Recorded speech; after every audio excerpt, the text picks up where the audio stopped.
Sunday ശാലോമിലേക്ക് സ്വാഗതം. ഞാൻ Jose John Mallikassery. ബന്ധി കൈമാറ്റത്തിൻ്റെ ഭാഗമായി 8 ബന്ധികളെ കൂടി ഭീകരന്മാർ ഇസ്രായേലിന് കൈമാറും എന്നാണ് പറഞ്ഞിട്ടുള്ളത്.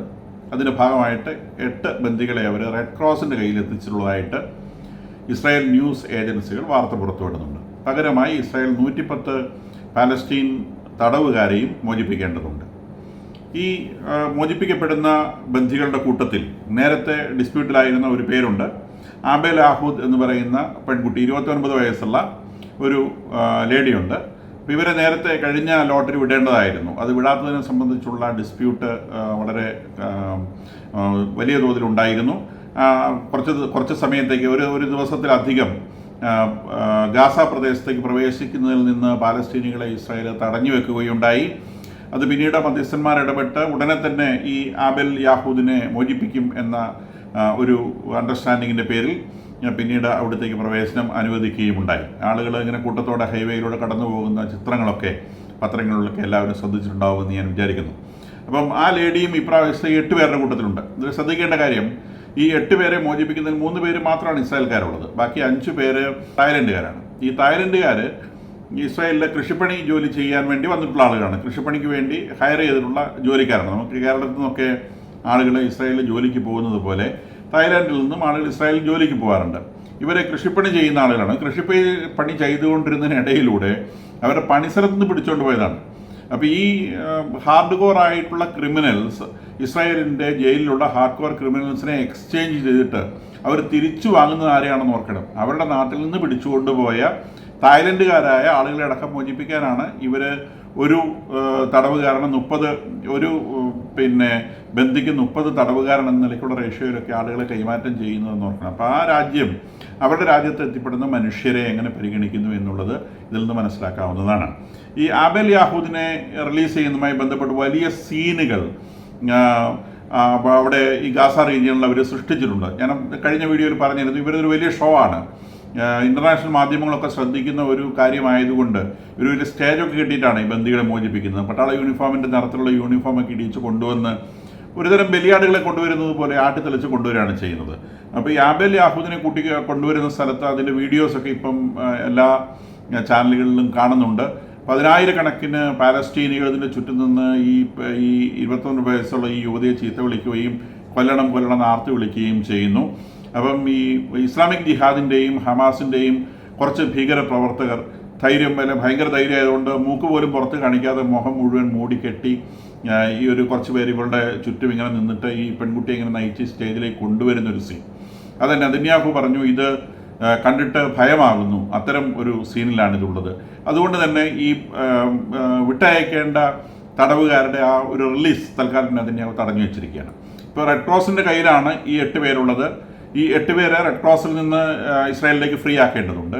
പക്ഷേ ഇവർ ഇത്തരം ഒരു വളരെ മോശമായ രീതിയിൽ, വളരെ അപഹാസ്യകരമായ രീതിയിൽ ഈ ബന്ദികളോട് പെരുമാറുന്നത് കണ്ട് നെതന്യാഹു പറഞ്ഞിരിക്കുകയാണ്, നിൽക്കട്ടെ, ഞാൻ ഈ 110 തടവുകാരെ റിലീസ് ചെയ്യുന്ന തൽക്കാലം അവരെ സസ്പെൻഡ് ചെയ്തിരിക്കുകയാണ്. അപ്പോൾ ഞാൻ പറഞ്ഞു, ഈ ട്രൂസ് എന്ന് പറയുന്ന സാധനം ഏത് നിമിഷവും പൊട്ടാവുന്ന ഒരു ബ്രിമ്മിലൂടെയാണ് സഞ്ചരിച്ചുകൊണ്ടിരിക്കുന്നത്. അപ്പോൾ നെതന്യാഹു വളരെ അധികം വറീഡാണ്. അദ്ദേഹത്തിൻ്റെ തടവുകാരോട് ഇവരെ വളരെ മോശമായ രീതിയിൽ പെരുമാറുന്നു. ഇത്രയും കാലം പിടിച്ചു വെച്ചു, പീഡിപ്പിച്ചു, അതിനുശേഷം തിരിച്ചുവിടുന്ന സമയത്ത് അവരെ പരമാവധി ഇൻസൾട്ട് ചെയ്തും പീഡിപ്പിച്ചുമാണ് അവർ തിരിച്ചു കൊടുക്കുന്നത്. അപ്പോൾ അത് ഇവരെ നേരെ മറിച്ച് ഇവരുടെ തടവുകാരോട് അവർ അത്തരത്തിലുള്ള യാതൊരു പെരുമാറ്റമില്ല. അവരെ പറഞ്ഞ രീതിയിൽ എങ്ങനെയാണോ അവരോട് കൈമാറ്റം ചെയ്യാമെന്ന് സംബന്ധിച്ചുള്ള ആ രീതിയിൽ അത് കൈമാറ്റം ചെയ്യുന്നു. അതിനിടയിലൂടെ ദർ ഈസ് നോ ഷോ. ഇറങ്ങിപ്പോകുന്ന ആളുകളെ ഇൻസൾട്ട് ചെയ്യുകയോ അല്ലെങ്കിൽ ഉപദ്രവിക്കുകയോ ഒന്നും ചെയ്യുന്ന പരിപാടിയില്ല. തടവിലടക്കം ഇവരെ എല്ലാവിധ സൗകര്യങ്ങളും അനുഭവിച്ച് ജീവിച്ചവരാണ്. ഇനി ഇസ്രായേൽക്കാരെ റിലീസ് ചെയ്യപ്പെടുന്നതിന് 20 വയസ്സുള്ള ചെറുപ്പക്കാരനുണ്ട്, 80 വയസ്സുള്ള ഒരു കാരണവരുമുണ്ട്. ഈ 3 പേരാണ് ഇസ്രായേലിൻ്റെ ആളുകളുള്ളത്. ബാക്കിയുള്ളവർ തായ്ലൻഡ് വർക്കേഴ്സ്, ലേബർ ഫോഴ്സാണ്. അപ്പോൾ ഇതിൽ ഈ ഹമാസ് മാത്രമല്ല, ഇസ്ലാമിക് ജിഹാദ് എന്ന് പറയുന്ന വേറൊരു ഭീകര സംഘടന കൂടിയുണ്ട്.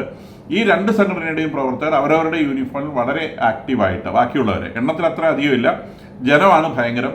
ഈ പെൺകുട്ടിയുടെ ചുറ്റും, ഈ ആബേൽ യാഹൂദ് എന്ന് പറയുന്ന പെൺകുട്ടിയുടെ ചുറ്റും നിൽക്കുന്നത് ഒരു 5-10 ഭീകരന്മാരെയാണ് കാണാനുള്ളത്. ആയിരക്കണക്കിന് ജനമുണ്ട്. അപ്പോൾ ഇവർ ഈ ഭീകരന്മാർ കുറേ എന്തൊക്കെ പൊതുക്കെട്ടൊക്കെ മേത്ത് വെച്ചിട്ടുണ്ട്. അതിനകത്ത് വല്ലതും ഉണ്ടോ എന്ന് അറിയത്തില്ല. But seems to be heavily armed. അതിന് മാത്രമുള്ള ആംസ് ഒന്നും വണ്ടിയിലുള്ള ലക്ഷണമില്ല. ഒരു തോക്ക് മാത്രമാണ് ഒരു ആയുധമായിട്ട് നമുക്ക് മനസ്സിലാവുന്നത്. ബാക്കിയൊക്കെ എന്തൊക്കെയോ പൊതിഞ്ഞ് കെട്ടി ശരീരത്തിൽ വെച്ചിട്ടുണ്ട്. പിന്നെ ഒരു കണ്ണിൻ്റെ കൃഷ്ണമണികൾ മാത്രമേ പുറത്ത് കാണാനുള്ളൂ. കാരണം ഒരു തരത്തിലും ഐഡൻറ്റിഫൈ ചെയ്യപ്പെടരുതെന്ന് വളരെ നിർബന്ധമുണ്ട്. ഐഡൻറ്റിഫൈ ചെയ്യപ്പെട്ട് കഴിഞ്ഞാൽ എന്താ സംഭവിക്കുക എന്നുള്ളതിനെ സംബന്ധിച്ച് അവർക്ക് വളരെ നല്ല നിശ്ചയവുമുണ്ട്. ഇനി ഈ കഴിഞ്ഞ ദിവസങ്ങളിൽ പുറത്തു വന്നൊരു വാർത്ത, ഈ 33 ബന്ധികളെയാണ് ഒന്നാമത്തെ സ്റ്റേജിൽ 42 ദിവസം വരുന്ന ഒന്നാമത്തെ സ്റ്റേജിൽ, ട്രൂസിൻ്റെ ഫസ്റ്റ് സ്റ്റേജിൽ റിലീസ് ചെയ്യാൻ വേണ്ടി തീരുമാനിച്ചിട്ടുള്ളത്. അതിൽ 8 പേരെങ്കിലും മരിച്ചു പോയിട്ടുണ്ട് എന്നുള്ളതാണ്. 8 എണ്ണമെങ്കിലും ഡെഡ് ബോഡി ആയിരിക്കും എന്നുള്ളതാണ് ഇപ്പോൾ ഇസ്രായേലിൻ്റെ പക്കലുള്ള വിവരം. ബാക്കിയുള്ളവർ മാത്രമാണ് ജീവനുള്ളവർ എന്നാണ് പറയപ്പെടുന്നത്.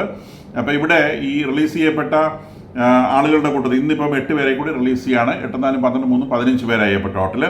ഇനി ബാക്കി 33ലേക്ക് വരാനുള്ളത് 15 3 18 പേരും കൂടി ഇനി വരാനുണ്ട്. ആ 18-ൽ 8 പേരെങ്കിലും മരണപ്പെട്ടതായിരിക്കും എന്നാണ് ഇസ്രായേലിന് ഇപ്പോഴുള്ള വിവരം.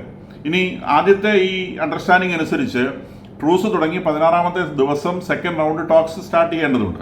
എന്ന് പറഞ്ഞാൽ അടുത്ത ആഴ്ച ആദ്യം, ഈ കമ്മിങ് വീക്കിൻ്റെ ആദ്യത്തെ തുടക്കത്തിൽ തന്നെ അടുത്ത ലെവൽ ഓഫ് ടോക്സ് സ്റ്റാർട്ട് ചെയ്യേണ്ടതുണ്ട്. ഈ ഫസ്റ്റ് സ്റ്റേജിൽ റിലീസ് നടക്കുന്നതിനിടയിൽ കൂടി തന്നെ second level of talk start ചെയ്യേണ്ടതുണ്ട്. അതെങ്ങനെയാവും എന്നുള്ളൊരു വിഷയമുണ്ട്. അതിനിടയിലൂടെ ഫെബ്രുവരി 4-ാം തീയതി നെതന്യാഹുവിനെ ട്രംപ് US ക്ഷണിച്ചിട്ടുണ്ട്.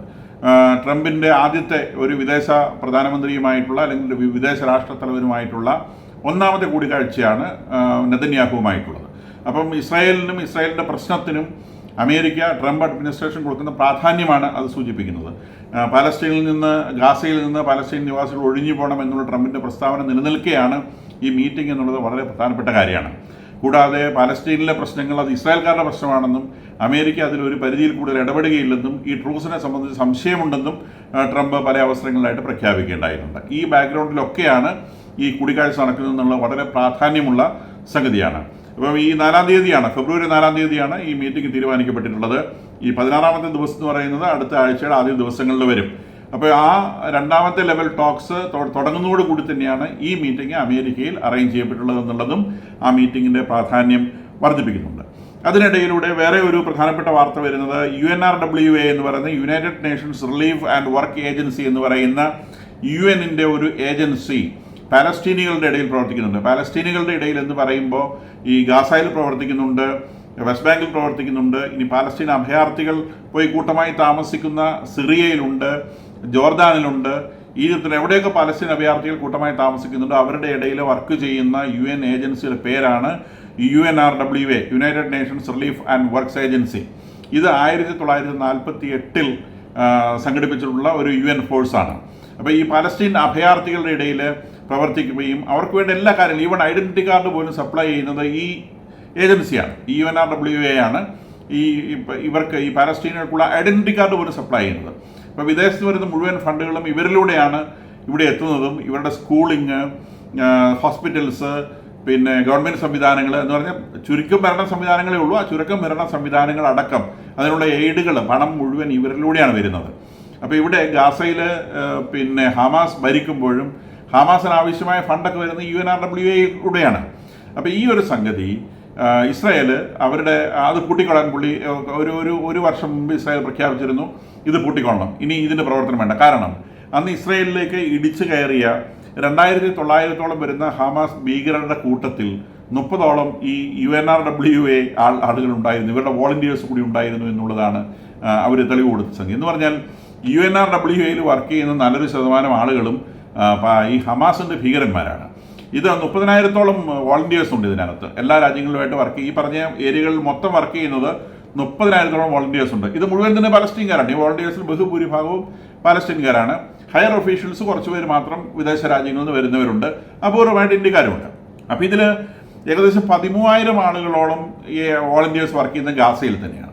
ഈ 13,000 വോളണ്ടിയേഴ്സിൽ ഏകദേശം 1500-നും 2000-നും ഇടയിലുള്ള വോളണ്ടിയേഴ്സ് ഹമാസ് ഭീകരന്മാർ തന്നെയാണ് എന്നാണ് ഇസ്രായേൽ അവകാശപ്പെടുന്നത്. എന്തായാലും അന്ന് ഇസ്രായേലിലേക്ക് കടന്നു കയറിയ 2900 ഭീകരന്മാരോട് ഏകദേശം 50 കിലോമീറ്റർ നീളത്തിൽ ബോർഡറിലാണ് ഈ ഹമാസ് ഭീകരർ ഇസ്രായേലിലേക്ക് ഇടിച്ചു കയറിയത്.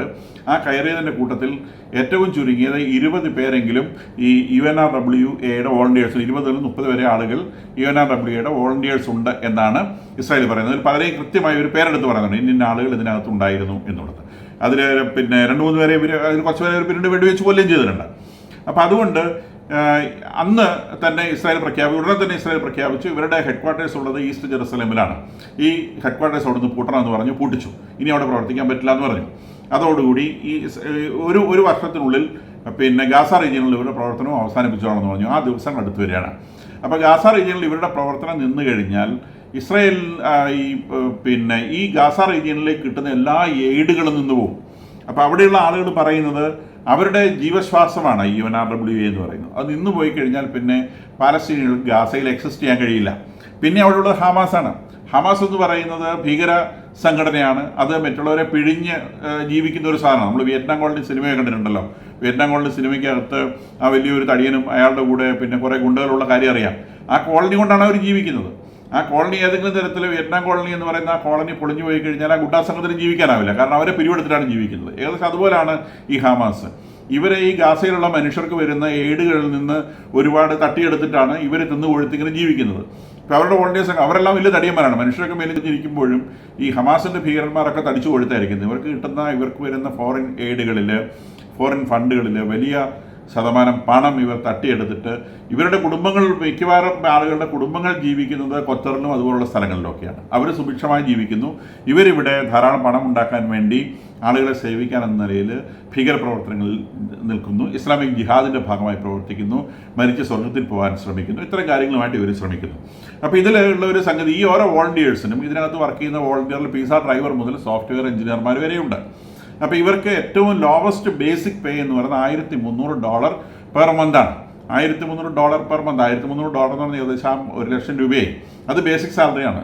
അതിന് മുകളിൽ ഇൻക്രിമെൻസും മറ്റ് പല കാര്യങ്ങളുമുണ്ട്. എന്ന് പറഞ്ഞാൽ ഏകദേശം 1-1.5 ലക്ഷം രൂപ ആണ് ഏറ്റവും കുറവ് സാലറി വാങ്ങുന്നവർ വാങ്ങിക്കുന്നത്. അതിൻ്റെ 8 ഇരട്ടി വരെ സാലറി വാങ്ങിക്കുന്ന ആളുകൾ ഈ വോളണ്ടിയേഴ്സിൻ്റെ ഇടയിലുണ്ട്. ഇത് മുഴുവൻ പാലസ്തീനികളാണെന്ന് ഓർക്കണം.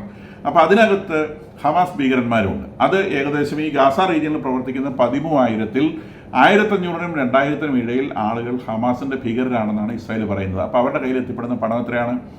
1,500 പേരുണ്ടെങ്കിൽ 1,500 × 1.5 ലക്ഷം, എത്ര കോടി രൂപയായി?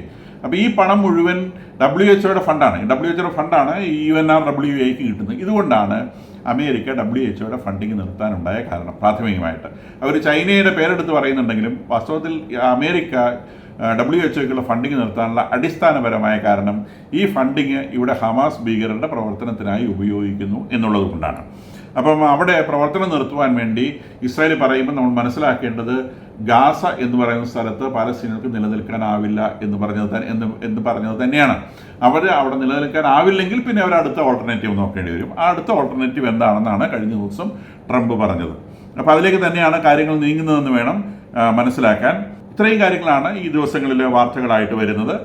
നെതന്യാഹുവിൻ്റെയും ട്രംപിൻ്റെയും 4-ാം തീയതിത്തെ മീറ്റിംഗ് കഴിയുമ്പോൾ ഈ പലസ്തീനികൾ ഗാസയിൽ നിന്ന് ഒഴിഞ്ഞു പോകണമെന്നൊക്കെ പറഞ്ഞ ആ സ്റ്റേറ്റ്മെൻറ്റിനെ സംബന്ധിച്ച് കൂടുതൽ പിക്ചേഴ്സ് ക്ലിയറായി വരും. UNRWAയുടെ പ്രവർത്തനം അവിടെ നിൽക്കുന്നതോടുകൂടി ഗാസ നിവാസികൾക്ക് അവിടെ എക്സിസ്റ്റ് ചെയ്യാൻ തന്നെ ബുദ്ധിമുട്ടാവും. കാരണം അവിടെ സ്കൂളിംഗ് ഉണ്ടാവുകയില്ല, അവിടെ ആരോഗ്യ പ്രവർത്തനങ്ങൾ ഉണ്ടാവുകയില്ല, അവിടെ ഭക്ഷണത്തിനുള്ള ഫെസിലിറ്റീസ് ഉണ്ടാവുകയില്ല, വെള്ളവും വെളിച്ചവും ഇസ്രായേൽ കൊടുക്കണമെന്ന് ഞാൻ പറഞ്ഞു. അത്തരം കാര്യങ്ങളെല്ലാം ബുദ്ധിമുട്ടായി തീരും. ഇപ്പോൾ ഗാസ മനുഷ്യവാസ യോഗ്യമല്ലാതായി തീരും എന്നാണ് ഇൻ ഇഫക്റ്റിൽ വരാൻ പോകുന്ന സംഗതി. അതിനിടയിലൂടെ ഈ ട്രൂസ് മുന്നോട്ട് പോവേണ്ടതുണ്ട്. ഏത് നിമിഷവും ഇത് ബ്രേക്ക് ചെയ്യാവുന്ന ഒരു സ്ഥിതിയിലാണുള്ളത്. കാരണം ഹമാസ് ഭീകരർ തന്നെ അതിനുള്ള സിറ്റുവേഷൻസ് സൃഷ്ടിക്കും. കാരണം അവരെ സംബന്ധിച്ചും സമാധാനത്തെക്കാൾ ഒരുപക്ഷെ ലാഭം യുദ്ധം നടക്കുന്ന അവസരങ്ങളായിരിക്കാം. ഫണ്ടുകൾ ഏത് വഴിക്കാൻ വരുമെന്ന് പറയാൻ പറ്റുകയില്ലല്ലോ.